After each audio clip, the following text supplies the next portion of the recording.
Speeds. Dardoch, take one marker. So heads up, like when you answer your questions, can you put the question at the beginning of your answer? So, like, Okay. Smoother. Pretty good. Set. Action. Okay, so let's start off with an intro. So can you say your name, position, team? Okay, my name is Joshua Dardoch, and I play jungle for Team Liquid. Let's look back at this season. Let's go back to the very beginning. So coming into this split, what were your thoughts and feelings? I mean, I'm a rookie, so I was really excited to play in LCS for the first time. Yeah, that's pretty much it. That's it. Just excited. Were yeah. you nervous at all? No, I'm never nervous on stage. So you've had a whole season playing on the LCS stage. Was there anything that surprised you or something you didn't expect about playing in the LCS? I didn't realize how good I was in comparison to other junglers. I thought I was pretty bad when I first joined, but I realized everyone else is just way worse than me, except for Rainover. Wow, you being modest there. Yeah. So with this roster in particular, the five of you guys, I know you're very confident, but how far did you think you guys could make it? Well, our perception of how good we were was a bit skewed because we thought TSM was the best team, like based off roster, and that was our first test as 5 was playing against TSM. Then we realized TSM was pretty bad over the course of the season. So yeah, we just kind of filled out as a team and meshed well together. But we expected a lot from the beginning, thinking TSM was the best, yeah. At the beginning, Team Liquid announced that you guys were doing the whole 10-man roster shift, but we saw almost right away that you guys kind of stuck with the same 5 people. So can you tell us from the beginning, having the 10-man roster idea behind you, how did that help you play, and then why did you guys stick with these 5 guys? I mean, the 10-man roster announcement wasn't really we're obviously not going to use all 10. Them saying that it was a 10-man roster pretty much meant that, hey, we're going to bring some people up from the challenger team. It doesn't mean they're all super good. You know what I mean? The 10-man roster pretty much meant Dardoch's going to play in LCS because everyone knew I was way above the level of challenger. And then they were questioning maybe Matt would move up, but it's very obvious Piglet's not going to get replaced. Lorlo, he had the potential to get replaced, but probably not. But it was pretty obvious that Dom was always talking about retiring and stuff. So it was pretty obvious that I was going to move up. So the announcement just kind of let the community know yeah, there could be some changes. So you mentioned Dom, so you were stepping into his position. Was there any sort of, pressure, because he's been playing in the LCS for a long time, he's made a name for himself. So stepping into his position, what were you thinking in terms of pressure-wise or pressure to perform? And I didn't really feel pressure to fill Dom's shoes, more or less. I just I just wanted to show that I was just as good, if not better than Dom. And he set me up for success pretty much. I scrimmed against him for probably 2-3 months straight before I joined. And yeah, all the pointers he could give me, everything he knew about LCS, he just threw it at me. So I just took it all in and I just played well. What's your relationship with him now? Does he help you out throughout the season? He's kind of like an older brother now, where he just gives me life advice every now and again. He doesn't really talk to me about the game because he's just a streamer and solo queue player now. But yeah, in general, he'll just stop by and we'll talk, and he'll just be hey, you should do this because it'll be better for the future. I'm all right, cool, thanks. What's the best life advice he's given you then? He told me to stream more often, more money, pretty much, yeah. At the beginning, when you guys came together as a team, you guys are moving into this apartment. How did your personalities fit together at the beginning?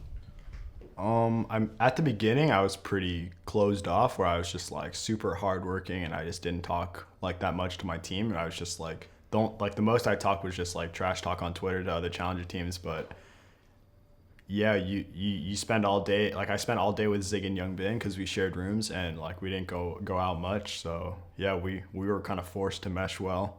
It was either we were going to hate each other a lot, or we were going to become best friends. And yeah, we were really close on TLA.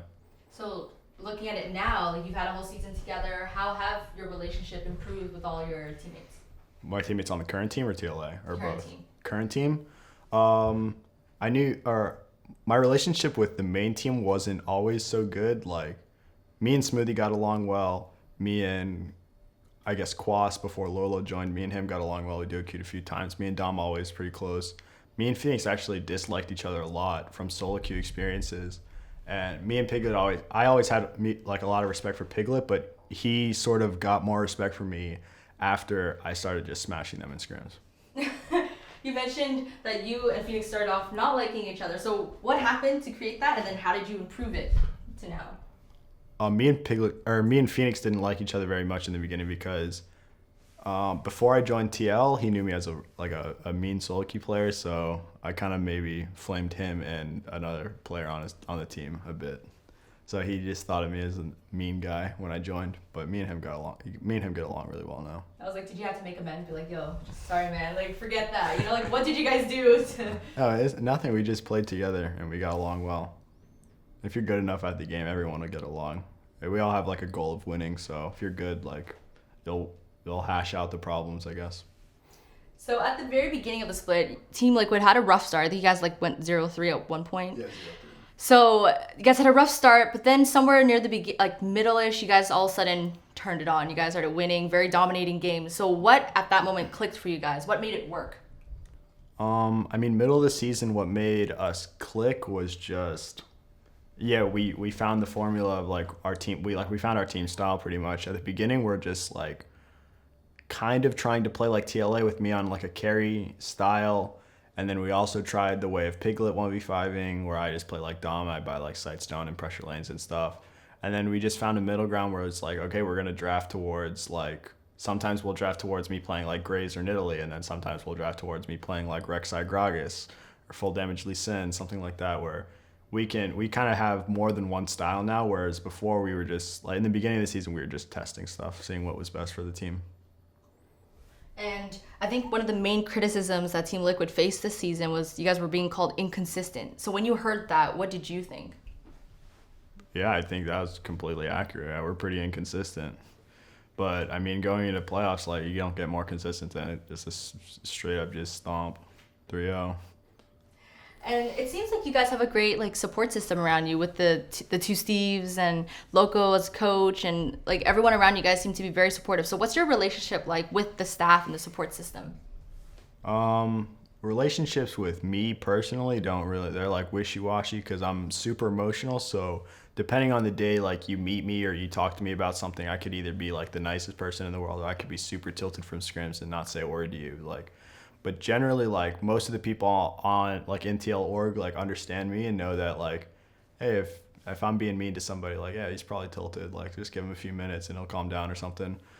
Generally, like, yeah, everyone's kind of, like, all in, whereas, like, the Koreans, like, flew over to play the game. Like, me and Sam dropped out of school to play the game. Matt came from Hawaii. Big Steve, like I think lost his job, or didn't lose his job, but, like, gave up his job for an eSports team or whatever. So, like, we're all really all in, and we're all just trying hard, like our hearts in the org and shit like that. So yeah, everyone gets along well, I think. You mentioned how the whole like being emotional, it affects how you act with the team and everything. So is that something that you're looking to work on, and if so, what is it that you're doing to improve it? Oh yeah, I'm just working on just getting mad a lot less, because I'm like, because this is my job, this is my livelihood, like my source of income and stuff. Like, I'm 17, so I don't really need like a source of income. I can always go home or whatever, but still, like, this means a lot to me. So I'm really quick to get upset when I see someone not trying harder or someone underperforming. I get really upset because, yeah, like, this is my job. Like, in most fields of work, like, people can't directly affect your job or your income or something, but this job is way different. So yeah, I get mad really quick when someone's not trying hard enough or something. Now, looking back at the season, what do you think was the best moment for you? Probably Mad Life in Yellow Star in my debut. That was pretty sick. What were you thinking, man? Like, tell us more about that. Well, I mean, as a rookie, going on stage and making a big statement, like, I'm always like I knew that I needed to be the initiator and leader for TL because they didn't have that before. So yeah, I just made I tried to make as many plays as possible, and some of them were really bad. Like, right after I Mad Life Yellow Star, I tried to Mad Life Bjergsen. I just got one shot right after. So like, it was like a mix of me making really good plays that were super hyphy, and then a bunch of me just being just a really bad player, just dying for free. So finding the correct mixture of that was really hard for me, but in general, that was really important to me, making a statement in my debut. And on the other hand, what do you think was the most difficult moment for you this season? most difficult moment this season was probably playing against Immortals, because we knew we could beat them because we beat them in scrims before, but just like they had a better strategy and understanding of us going on stage, because I was really a one-dimensional jungler in the first 5 minutes, so I didn't really have too many different routes to play around, and Reignover abused me every single time because I did the same route every game, and like every single game for 9 games straight, I think I did the same exact route, and then they completely washed over my whole team based on just me doing the same route. And after that it taught me a huge lesson. I just changed my routes to completely. We started beating everyone then. It's a great lesson to learn. So I know you're very confident in your own abilities, but if you were to criticize your own performance this split, what would you say, or what do you think about your own performance? I don't really have anything about play because my mechanics are pretty on point, and my in-game play is always really solid. I just have a lot of criticism for my mental being really weak, and I would tell myself to not be so stubborn and listen to Loco more. Probably that'd be my criticism for myself. That's fair. And since joining Team Liquid on the main roster, you guys have kind of been thrusted into the spotlight. You know, you're a rookie and now you're doing documentaries, you're on the news, you're on the LCS stage every week. So how have you gotten used to it? Do you like that attention on you? I don't really like the attention. Like, I guess I did get used to it. At first it was like, whoa, why are these guys taking pictures of me and stuff? But now it's like, I kind of got used to it. I'm like, okay, like I get it. I'm like NA talent, like people haven't seen a good NA jungler in a while, but you know, it kind of gets old. Like, stop taking so many pictures of me, stop asking me so many questions. Actually, I've noticed that a lot of international players have been recognizing you as, you know, NA talent jungler, top NA jungler. Yeah. So when you hear that, what does that make you think or feel? I mean, seeing like the big names that I was learning the game, watching them, like Yankos, for example, he shouted me out on Twitter. It feels really good getting like noticed by like other regions and stuff, because everyone just says NA's like a garbage region, but now these people are saying like, wow, this NA jungler is pretty good, guys. So it feels really good.